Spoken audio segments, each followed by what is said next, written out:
Estamos de volta com o programa Retratos, hoje conversando com o ator e diretor Matheus Nastergalli. Matheus, no último bloco você começou a falar sobre uma nova produção no cinema, não é? E eu te interrompi, eu queria que você retomasse essa conversa para a gente poder fechar esse ciclo do cinema. Então, como eu estava falando, eu faço muito cinema e tenho uma colaboração muito persistente com Cláudio Assis, um diretor pernambucano, assim como o Guel Arraes. O último filme que a gente fez e que estreou é o Big Jato, que acabou de ganhar um prêmio bonito em Portugal. Ganhei melhor ator e também melhor filme. A mesma coisa aconteceu em Brasília. Ganhamos os Candangos. E agora acabamos de filmar um próximo filme chamado Piedade. Tem Fernanda Montenegro, Cauã Raymond, Irandir Santos, assim, um filme com um elenco lindo. Hein? Então tem coisas ainda no cinema para estrear.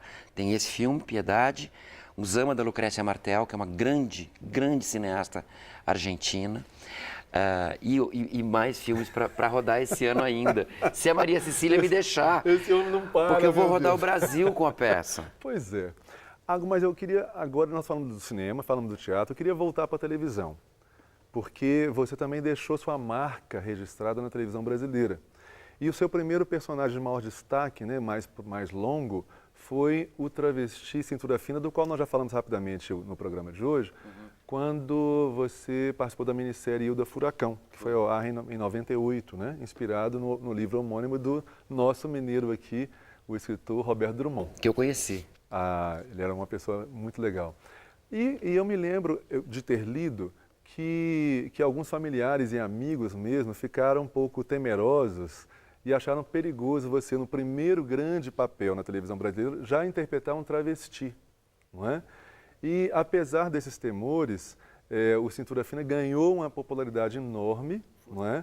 Especialmente entre crianças e adolescentes. Olha que surpreendente. É surpreendente. E você ganhou o prêmio da Associação Paulista de Críticos de Arte de ator revelação da televisão naquele momento. Não é?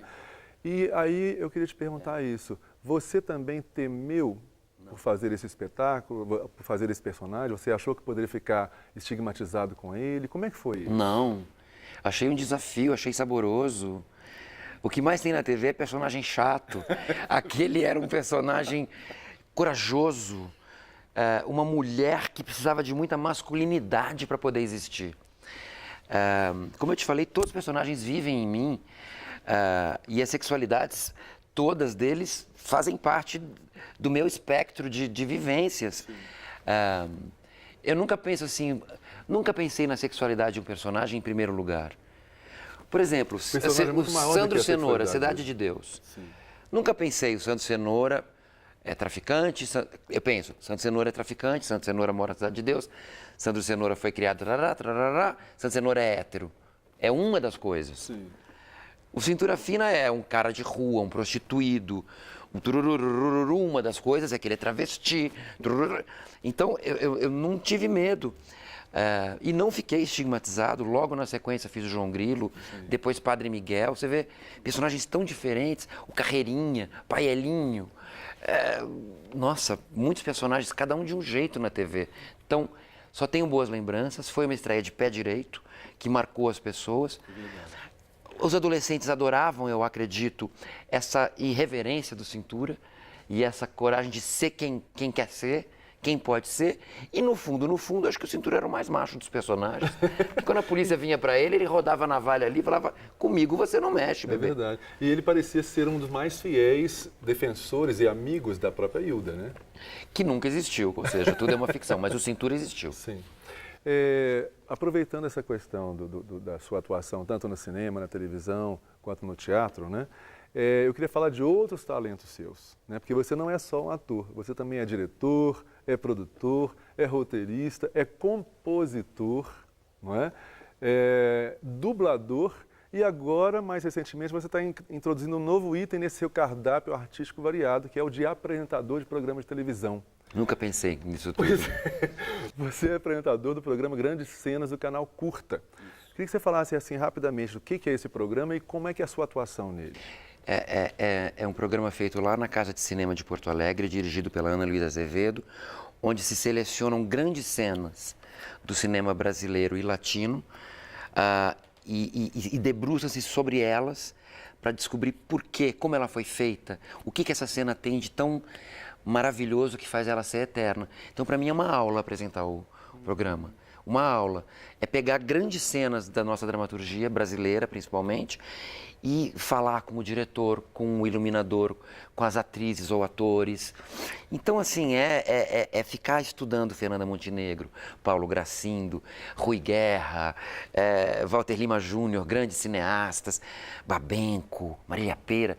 É uma aula, eu amo esse programa, acho chique eu ser apresentador desse programa. Por falar em Babenco e Marília Pêra, eu já li que você disse que uma cena do Pichote, que é quando ela está amamentando o Pichote, é uma das cenas mais importantes e que deram um outro nível para o cinema mundial, você disse isso. Às vezes acontece, e a arte tem essa função. Nem sempre a gente consegue, mas às vezes uma cena... ou um quadro, ou um poema, ou algo que é dito, né? Dá um passo no entendimento que a gente tem do mundo. Sim. E eu acho que a cena do Pichote mamando na prostituta, que era Marília Pêra, é um passo no nosso entendimento sobre o que é o abandono, sobre quem é uma prostituta, o que ela deixa para trás para ser quem ela é, sobre a carência da criança. E é interessante que aquela cena remonta também, embora seja uma prostituta e um garoto de rua, isso lembra aqueles clássicos, o Renascimento, quando os pintores pintavam as Madonas. E não é que o novo está sempre no antigo? É verdade. O Antunes Filho dizia isso para nós, quando a gente era estudante, menino.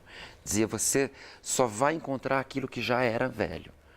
A tua vida vai ser uma descoberta do que já existia. Não terão grandes novidades. E ali você tem uma Pietà feita com os piores tipos humanos. Piores entre aspas. Os marginalizados. Por isso que eu acho que é um passo estético para o cinema mundial. E é uma cena belíssima. É surpreendente. Por que ele mama? Não se imaginava que aquilo pudesse acontecer. Eu acho lindo aquilo. É verdade. E acho que de quando em quando o cinema brasileiro dá esses passos. Eu sou um amante do cinema brasileiro. Eu também. Acho o nosso cinema muito mais que o americano. Eu acho mais humanizado, né? E a gente é mais errado, mais torto, mais mulato, mais sujo, mais descambulhado. Eu gosto da gente. Eu acho o Grande Otelo maior que Charlie Chaplin. Fantástico, maravilhoso. E é o mesmo tipo de palhaço comovente, não é? O Chaplin e o Grande Otelo. Só que o nosso palhaço, o brasileiro, o Grande Otelo, é negro.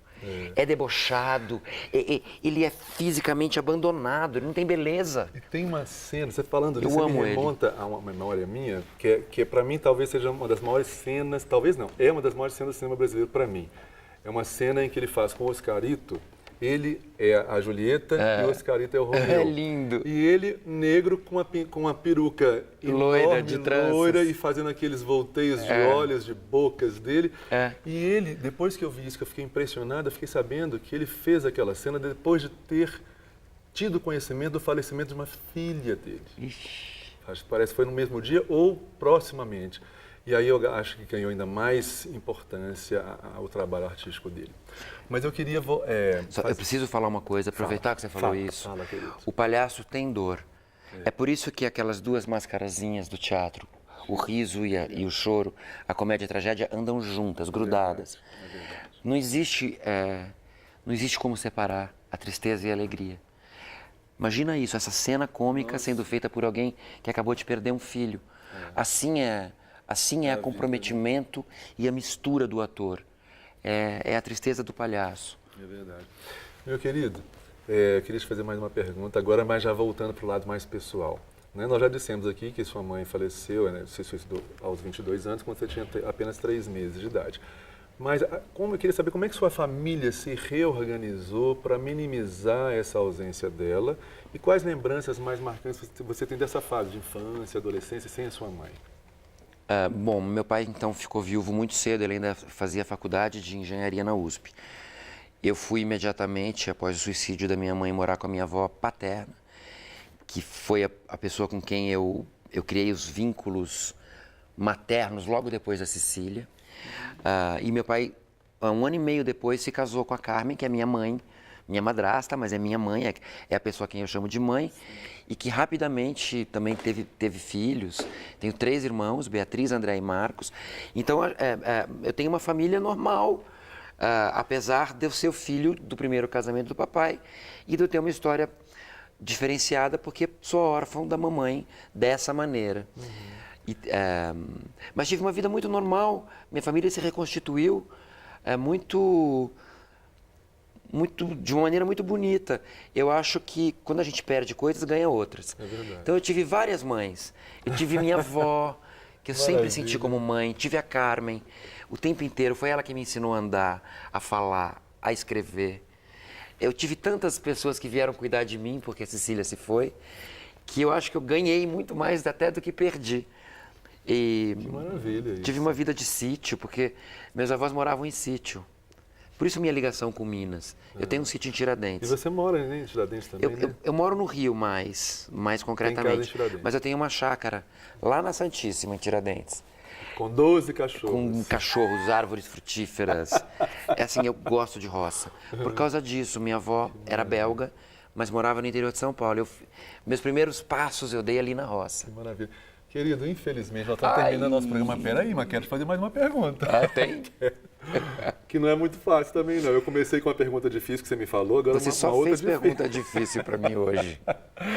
Eu queria saber o seguinte, você, né, com esse talento imenso que você tem, Obrigado. e nos dando orgulho de sermos brasileiros a partir da sua arte, né, das suas interpretações, das suas formas de se dar aos personagens que você se dedica, eu queria que você me dissesse qual o legado que você gostaria de deixar com a sua arte. O que um palhaço triste pode querer deixar? Além desse encontro poderoso, comovente, intenso e nem totalmente verdadeiro com as pessoas dia após dia. Acho que o trabalho do ator se dá muito no encontro concreto, naquele momento. Eu gostaria de deixar, principalmente nas pessoas, uma lembrança emocionada, sorridente e também tristonha dos nossos encontros, noite após noite no teatro. Gostaria de deixar também isso para as plateias que virem meus filmes, mas também tentar deixar um pequeno retrato dos Arlequins e dos Pierrots do Brasil que eu pude encarnar nesses 40 filmes e, se Deus quiser, nos que virão pela frente. Eu acho que eu sou um ator que tenta fazer o elogio da força que as fraquezas podem ter, da beleza que a feiura pode ter, do valor que o que parece perdido pode ter. Eu sou uma prova viva de que às vezes tudo parece que vai dar errado, mas pode ser bacana. Deu muito certo, viu? Quase como os brasileiros todos, quase como o João Grilo, como a Cecília que se matou, mas está aí viva pelos palcos do Brasil através de mim. É verdade. Eu acho que se eu tiver algum legado é esse, é tentar dizer, talvez eu sirva para tentar dizer, olha lá, parecia tudo tão errado, tão tortinho, tão perdido, mas olha como é bonito, como é forte, como é potente, como é talentoso. Eu sou um brasileiro típico. Nossa, me lembrou Drummond agora. E quando ele nasceu, veio o anjo torto e disse, vá, Carlos, ser gosto na vida. Exatamente. Querido, muito obrigado pela sua participação. Foi maravilhoso conversar com você. Eu ficaria Fiquei muito horas. honrado. Eu adorei. Eu também, gostei muito. E assim, o nosso programa Retratos de hoje chegou ao fim. Mas eu aguardo vocês no próximo encontro aqui pela TV Horizonte. Um grande abraço.